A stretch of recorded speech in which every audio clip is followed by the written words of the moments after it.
તો ગુજરાતમાંથી ઠંડીની ધીમી ગતિએ વિદાય। હવે ગરમી માટે રહેજો તૈયાર। હવામાન વિભાગની આગાહી છે। આગામી 7 દિવસ હવામાન સૂકું રહેશે।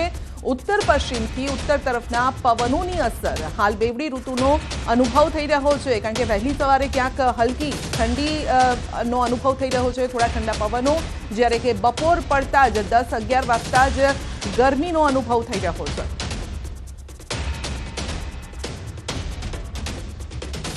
आने वाला अगले 7 दिन तक मौसम शुष्क रहेगा, ड्राई रहेगा, और जो लघुतम तापमान है एंड उच्चतम तापमान है इसमें ज़्यादातर परिवर्तन नहीं होने का पूर्वानुमान दिया गया है, लेकिन थोड़ा सा फॉलिंग ट्रेंड रहेगा।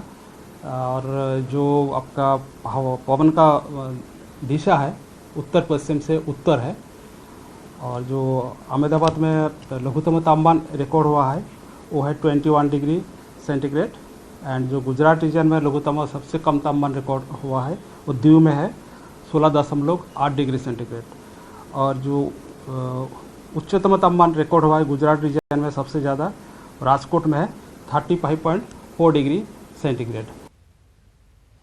આ તરફ રાજ્યમાં તસ્કરોને જાણે કે કાયદાનો કે પોલીસનો ડર ન હોય તેમ બેખૌફ બન્યા છે। ક્યારેક રહેણાંક મકાનને નિશાન બનાવે છે, ઉઠાંતરી કરે છે, ક્યારેક દુકાનમાં ગ્રાહક બનીને મોટી ખરીદીના બહાને દુકાનદારને ભોળવીને ચૂનો લગાવે છે અને ફરાર થઈ જાય છે।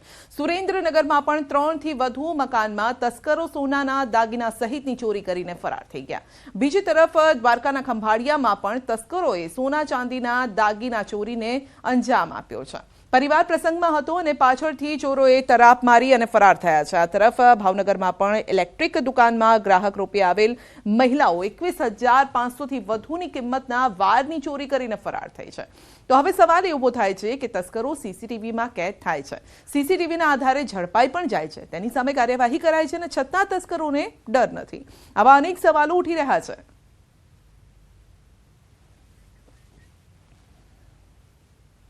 તો કોઈ વાહન ચોરી ગયું, કોઈએ ઘરફોડ ચોરી કરી, કોઈ ઘરેણા ઉઠાવી ગયું અને કોઈ લઈ ગયું લક્ઝુરિયસ કાર। અરે ત્યાં સુધી કે મંદિરમાં ભગવાનના દાગીના પણ ન છોડ્યા, અને છેલ્લા કેટલાક દિવસોથી રાજ્યમાં આ જ રીતે તસ્કરો બેફામ બન્યા છે।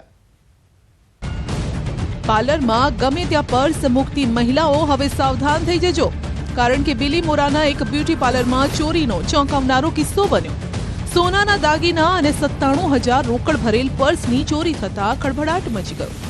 માતા પુત્રીની નજર ચૂકવી ચોરી કરીને ફરાર થતી 3 મહિલાઓ સીસીટીવીમાં કેદ થઈ। ચોરીની આ ઘટના બિલીમોરાના બ્યુટી પાર્લરમાં બની। સીસીટીવીમાં જે આવ્યું સામે તે જોઈને સમજી શકાય છે કે પહેલેથી ચોરીનો પ્લાન